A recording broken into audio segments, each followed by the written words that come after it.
coordination colleague. What I've done so far is I have obviously, and I would like to mention that we have been provided with $2.5 million from the SURF, and I would like to thank very much USG Fletcher for his support, and we're getting a lot of support from OCHA. I have a team from OCHA who is arriving tomorrow morning to support us with coordination. All the UN agency, particularly UNICEF, WFP, UNFPA, and WHO are mobilized and have been conducting assessment and also going into the field.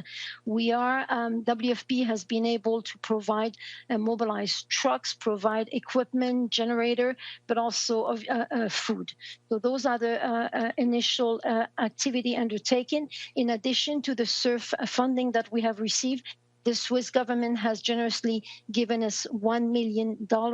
More and more funding is becoming available. We heard today when I held an HTC that both Australia and the United Kingdom will be also providing some relief funding to support the government.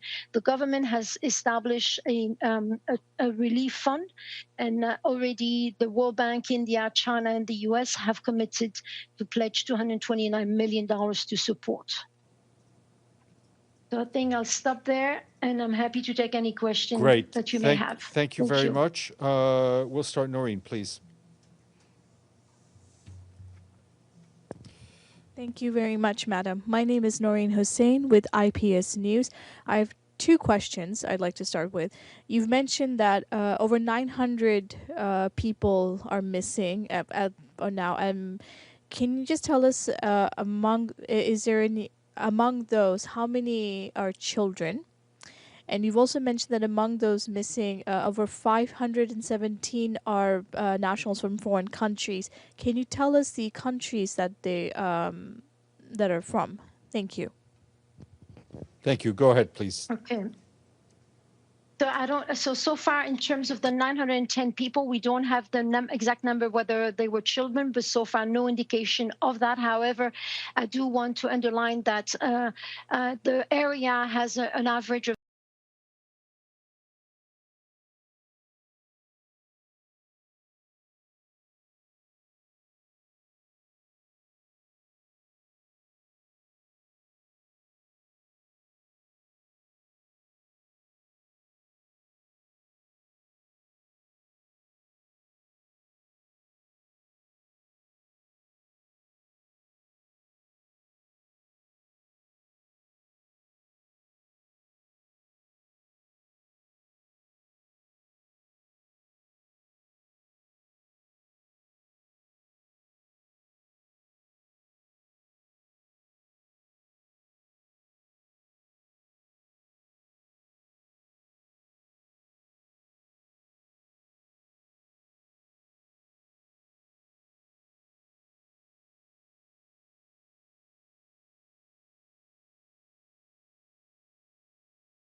And then we'll take some questions. So please.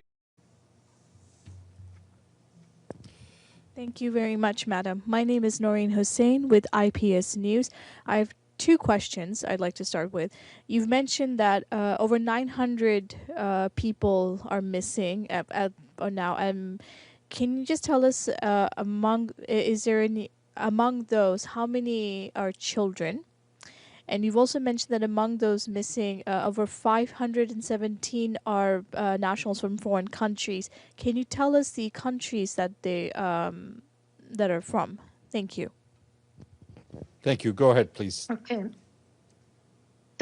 So far in terms of the 910 people, we don't have the exact number whether they were children, but so far no indication of that. However, I do want to underline that the area has an average of 7 to 8% of the total population of the district affected are children under 5. So I can't answer to that question. In terms of the foreigner, there are many nationalities, unfortunately, and if I have to go through, but I can tell you the main, we have a lot of people because this is the time of festivity in Nepal, and we have a lot of national from China and India who have traveled to Nepal. But we have also, as you know, this is a beautiful country, a touristic country, so we have a lot of people who come to Nepal also for trekking, and so we have a lot of other national from the United States, national from Canada, national from Australia, from the UK, but from various countries, and we have the list. The list has been provided by the Ministry of Foreign Affairs.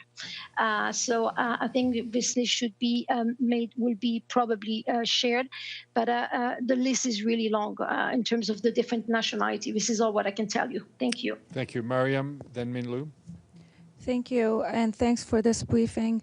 I was wondering if there is another risk of flood from the blockade and the rivers or unstable glacial lakes, and also were you able to find out what the cause of the flood was?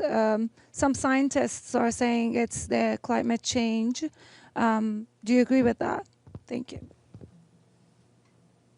Thank you. Yes, we just the government has just issued a warning this afternoon of potential additional flood risk in the both Koshi River, and so what we have all to exercise is to be very cautious, and they have sent a warning to the population living in that area and requesting all the population to stand away from riverbanks and to go up as much as possible and to find safe places. This is the same instruction also given to relief worker, but also to tourists who might still be in the region. So we don't know. As for the reason, as you know, the government is doing an assessment, and so therefore at this moment I'm not in position to answer what are the exact causes which caused this massive flood yesterday. And we're looking into, we're looking into different data, and as soon as this information is available, I trust the government will publish it. Thank you very much, Minlu. Thank you. Yeah, this is Minglu with China Daily. And so just to mention that 359 people were dead. And among this number, is there any foreigners? And my second question is, we also heard that the weather forecast says the current region is going to be raining for the next few days. What is the biggest challenge you think is facing the rescue actions right now? Regarding your first question, no information details has been provided as yet of the nationality of the dead people. The government is, as I say, focusing on search and rescue, and they are also looking and seeking support for us to help them to do identification of the body, but also to ensure that the bodies are being stored properly, and that they will respect, will be following according to the tradition, the burial. So we don't have yet such kind of information available. difficult. But we have teams mobilized and who are working and supporting the government on this. In terms of the weather, yes, it's the monsoon and we still have rain. We were all expecting the monsoon to be over by this time. And so I think what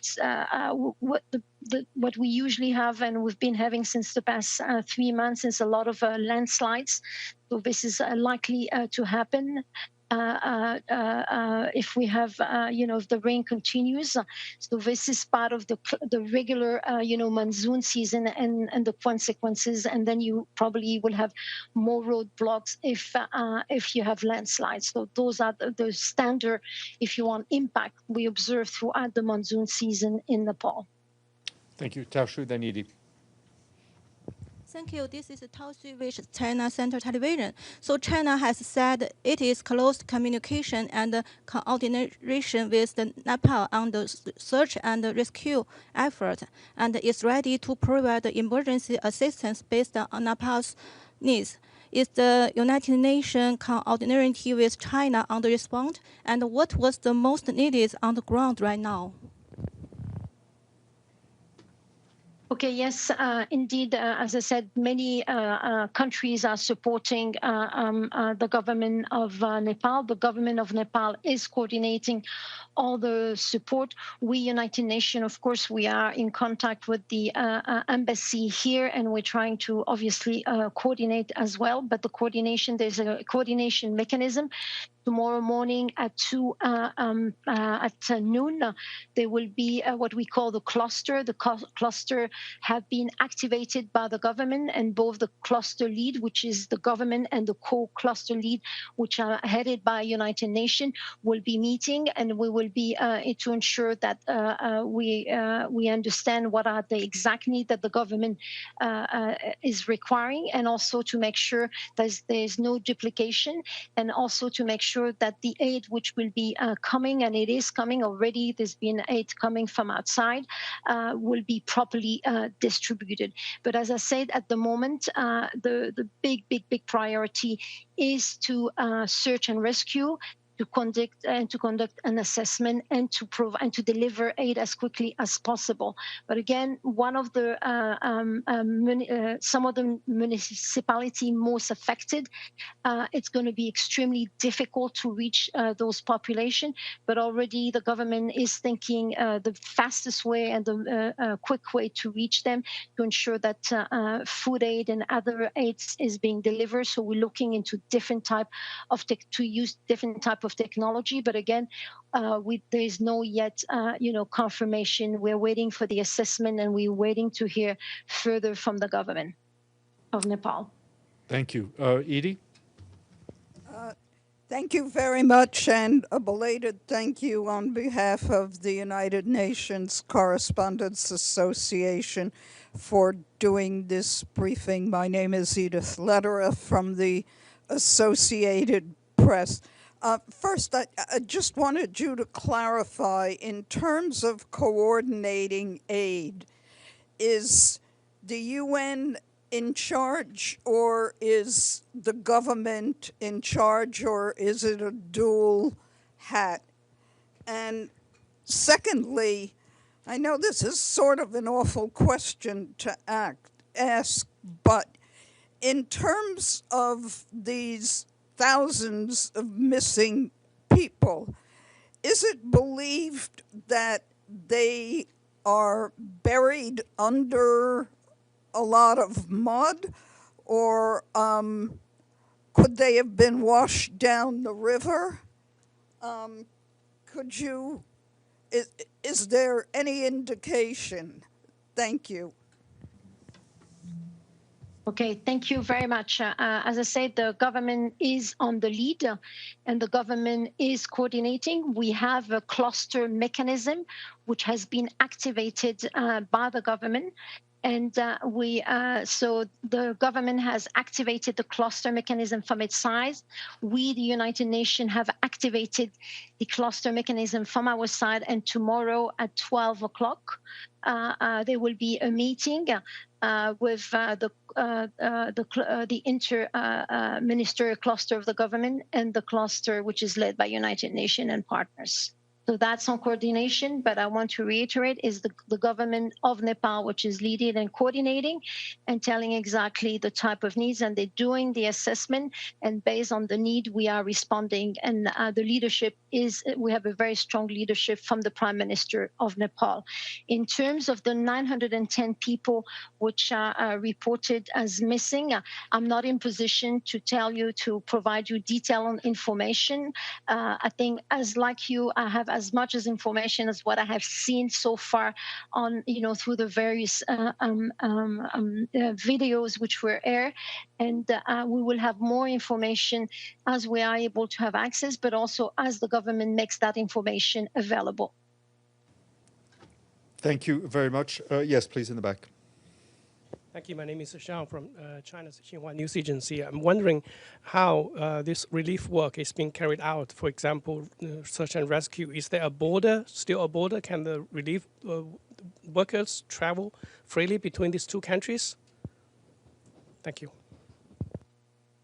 Okay, thank you for your question. I'm the United Nations resident coordinator for Nepal, so our intervention are only on Nepal. Obviously, I can only speak what's happening, what I know, and the information available made to us on the side of Nepal. So we are talking about 3 districts, 1 district inside Nepal, and this is where the 13,295 security personnel have been mobilized, and they are conducting search and rescue.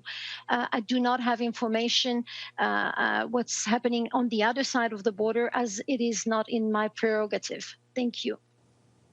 Thank you very much. Noreen?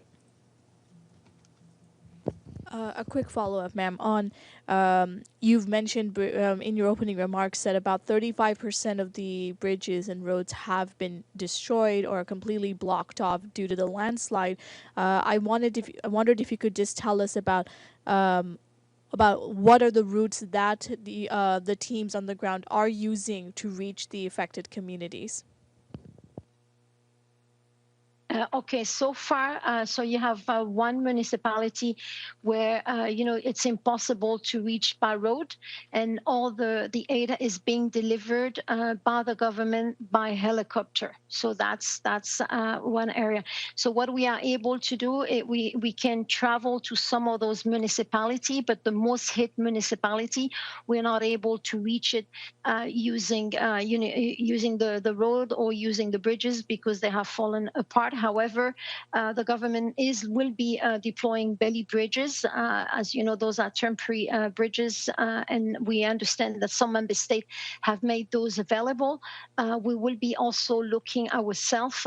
WFP is looking to see whether those bridges could be procured by United Nations should we receive a confirmation that those are still needed. Thank you. Thank you very much.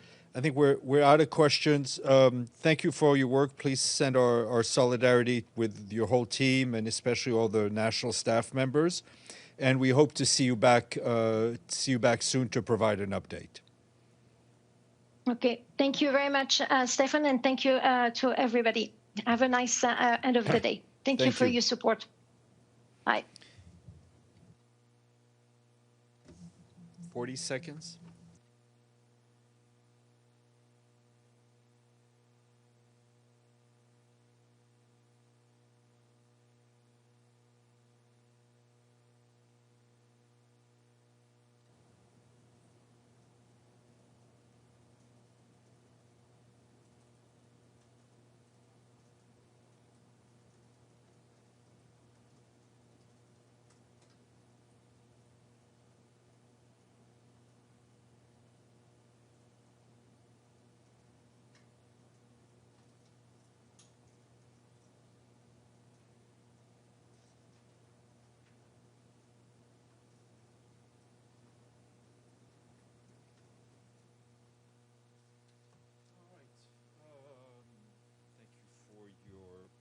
Patience. I'm just going to start with a statement. following the death of Ratko Mladic. The Secretary General takes note of the death of Ratko Mladic, the former commander of the Bosnian Serb Armed Forces. Mr. Mladic was serving a life sentence of imprisonment following his conviction for genocide, for crimes against humanity, and violations of the laws or customs of war, and that was handed out by the International Criminal Tribunal for the former Yugoslavia in 2017. The conviction and sentences were affirmed by the appeals chamber of the International Residual Mechanism for the Criminal Tribunals in June of 2021. The Secretary General stands in solidarity with the victims, with the survivors, and with the families who suffered from the crimes for which Mr. Mladic was found guilty. These judicial findings are final, and the facts they conclusively establish form part of the historical record. The Secretary General reiterates his call for all those in position of power to refrain from denying the seriousness of the crimes that have been adjudicated. He strongly condemns any denial of the Srebrenica genocide as a historical event, and any action that glorifies those convicted of war crimes, crimes against humanity, and genocide by international courts. Accountability remains an essential step for lasting peace, for trust, and for reconciliation in the region. The United Nations remains fully committed to supporting efforts towards achieving accountability and justice for all. That statement should have just been sent out to you. And I think you heard quite an extensive update from our resident coordinator in Nepal. I do want to add a bit on Tom Fletcher, our Undersecretary General for Humanitarian Affairs and our Emergency Relief Coordinator. He remains in close contact, of course, with our teams in the region, as well as with the Nepalese and Chinese authorities. Today, he spoke with the Foreign Minister of Nepal, offering the UN support and expressing the condolences on behalf of the UN system. He also spoke with the resident coordinator and also participated in some of the country team meetings. Mr. Fletcher has also been in touch with representatives of the government of China, also expressing condolences and offering our support. He's also allocated $2 million from the Central Emergency Response Fund in order to save lives with emergency medical care, shelter, and water. Also this morning, you heard from the Secretary General, who spoke about the outbreak of Ebola in the Democratic Republic of the Congo. In his remarks, the Secretary General stressed that Ebola can be stopped, but that the world must overcome what he calls the virus of indifference. He warned that international attention and resources continue to lag behind the realities on the ground. The Secretary General said that the $2.13 billion humanitarian needs and response plan is only 48% funded, and appealed for additional resources to scale up the response, warning that the current funding will only last weeks and not months. Meanwhile, our humanitarian colleagues on the ground, together with our partners, are increasing safe and dignified burial capacity in the affected provinces, and that is, as you know, a critical measure to prevent further transmission of the virus, which remains highly contagious even after death. They have deployed about 35 additional mobile, safe, and dignified burial teams and 286 community-based teams to support disease surveillance and burials as needed. Turning to Ethiopia, I can tell you that the Secretary General is concerned by recent reports of security incidents and heightened tensions in northern Ethiopia. He underscores the importance of maintaining calm and sustaining progress towards lasting peace. He welcomes the renewed efforts of the African Union's High Representative for the Horn of Africa, and that is the former president of Nigeria, Mr. Obasanjo. That includes the recent consultations by Mr. Obasanjo in Addis Ababa and in Tigray province. The Secretary General urges all parties to support this initiative and takes this opportunity to advance dialogue on outstanding issues. The Secretary-General calls on parties to refrain from actions and rhetoric that could heighten tensions, and that urges all to recommit fully to the comprehensive implementation of the permanent cessation of hostilities agreement. And staying in the Horn of Africa and going to Djibouti, our humanitarian colleagues there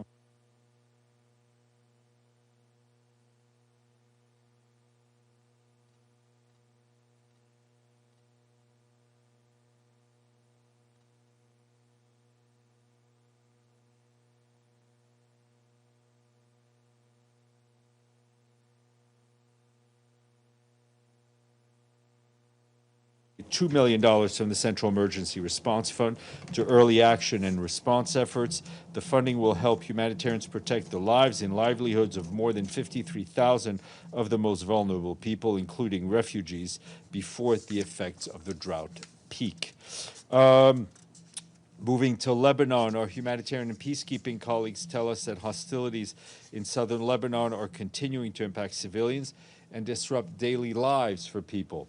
Peacekeepers tell us they continue to observe extensive IDF ground activities throughout the mission's area of operations, including large-scale armored deployments, engineering work, logistical movements, and tactical patrols, as well as force concentration across both the east and the west sectors of UNIFIL's area of operations.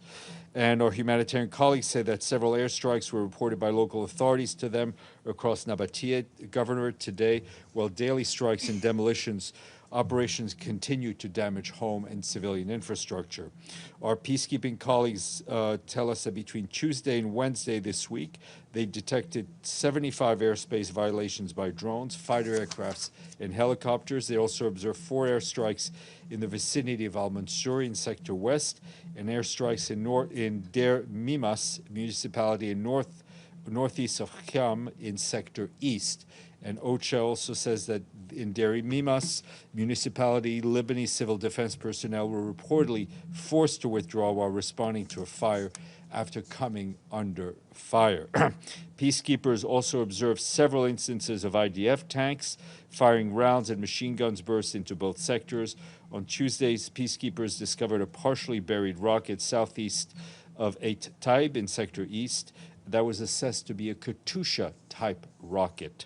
On the humanitarian front, UNIFIL, through its liaison branch and in coordination with OCHA, facilitated humanitarian missions in Sector West. Since March 2nd, 900,000 people have received at least one round of emergency cash assistance. At the same time, humanitarians' needs remain immense, yet available funding is insufficient to meet those needs.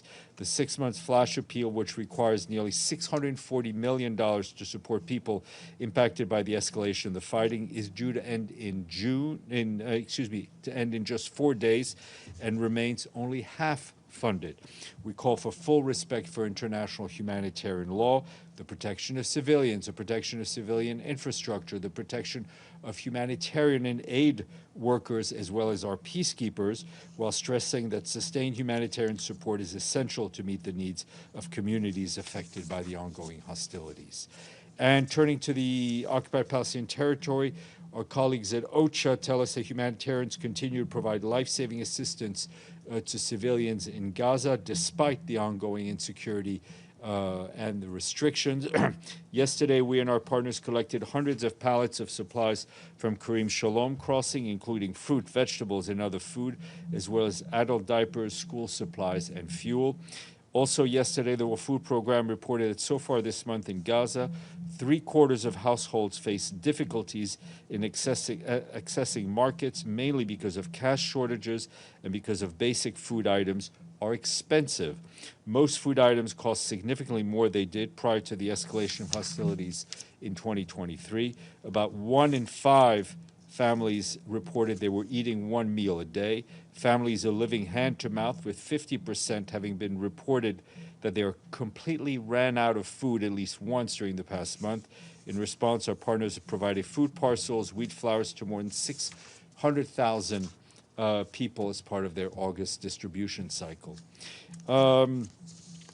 And just a quick note, which I should have read earlier, with the Africa items, this time from the Central African Republic. Our peacekeepers there tell us that they've handed over on Tuesday a rehabilitated health center and a rehabilitated primary school and a newly constructed primary school in Malum and Kuntenji municipalities, and that's part of the Peacekeeping Mission's Community Violence Reduction Program.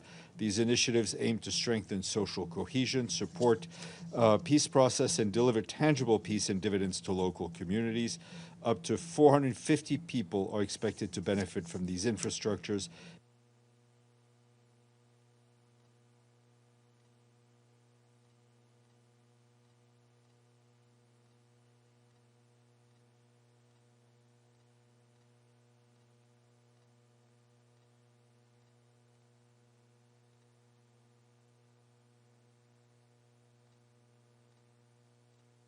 On the progress in Syria's political transition, but equally clear that Syria cannot meet the transition challenges alone and that greater international support is essential. In southern Syria, Mr. Cordone said Israeli military activity has continued, including repeated ground incursions, house searches, destruction of private and agricultural property. He said the continued Israeli presence east of the ceasefire line violates Syria's sovereignty, its territorial integrity, and reiterated that the Golan Heights remain occupied Syrian territory. He also welcomed the importance achieved at the meeting between President al-Shara and Mazloum Abdi, marking the continued step forward on security and administrative integration in Syria. Also briefing the Council was the Acting Assistant Secretary-General Deputy Emergency Relief Coordinator, Indrika Ratwate. She said, to say that Syria is at a pivotal moment and that Syrians are hopeful for a stable and prosperous future, but he warned that humanitarian needs still remain immense and that the gap between needs and available resources is growing, sadly, as it is in so many other places around the world. Meanwhile, our Deputy Secretary-General Amina Mohammed is in India today, where she met with senior government officials, expressing her gratitude for the long-standing partnership between the UN and India, as well as India's leadership in advancing South-South cooperation and its continued call for reform multilateralism. She also engaged with students from the Indian Institute of Technology in New Delhi, and they spoke about how students can contribute to the sustainable use of artificial intelligence to advance human development and ensure its benefits reach everyone. She also met with the UN country team, and she is coming home tomorrow. Senior personnel announcement to share with you. Today, the Secretary General appointed Robert Turner of Canada as the new Deputy Executive Director for Delivery and Partnerships at UNOPS, which is the UN Office for Project Services. Mr. Turner brings over 30 years of international humanitarian emergency and development experience, and he currently serves as Chief of Mission for the IOM in Ukraine. He previously served as Operations Coordinator for IOM's Gaza response and Chief of Mission ad interim in Syria. More online. And today is World Lake Day. And you know what? We like lakes. Lakes are a crucial source for drinking, for agriculture, for industry. They're a habitat for countless species. They also help regulate the climate. They're increasingly under pressure from overuse, pollution, and climate change. So today is a reminder to protect them because lakes are fun. I mean, that was my ad. It was not the official statement. Edie. Thank you, Steph. On Nepal and China and this terrible flooding, first, is Tom Fletcher planning to go to the region? And secondly, I know the UN response is mobilizing, but after listening to this briefing, is there any way we can get an idea of numbers and what this $2 million from SURF is going to be used for immediately? Sure, I can give you a bit more on what some of the other agencies are doing. That includes the World Food Program, which sent emergency food rations to impacted areas, and that's in Nepal. WFP is also providing logistical support to national authorities to ensure life-saving assistance. UNICEF is very much mobilized, focusing obviously on children and also on health. They're dispatching goods. They're also dispatching more people. As for Tom Fletcher, I don't have any travel plans for him at this point. Obviously, I think in the first days of such an operation, no one wants to add an added level of burden to the country team, but Tom, I'm sure, will go at the appropriate moment. Miriam. Thank you, Steph. Abbas Araghchi, the Foreign Minister of Islamic Republic, sent a letter to the Secretary General. Has the Secretary General received that letter? It's regarding the new sanctions from U.S. on Iran. What does he think? And overall, after 6 months, what's the Secretary General's evaluation of this conflict? Well, yes, the letter has been received. It has been distributed to Security Council and General Assembly as requested to by the authorities. You know, I think the assessment is that this conflict, even in somewhat of a frozen kinetic phase, continues to do a lot of harm to the region, continues to do a lot of harm to the global economy. I think that the Secretary General is concerned about any new measures, any additional rhetoric that we see that could lead to an escalation. And we're continuing to see disruptions in the flow of energy, disruption in the flow of food. The only way to reach a durable settlement is through dialogue. And the Secretary General is very much appreciative of the mediation efforts by Qatar, by Egypt, by Pakistan, of course, and others who are doing their best to try to lead to a political solution, which frankly there's no getting around that to settle the situation. Okay.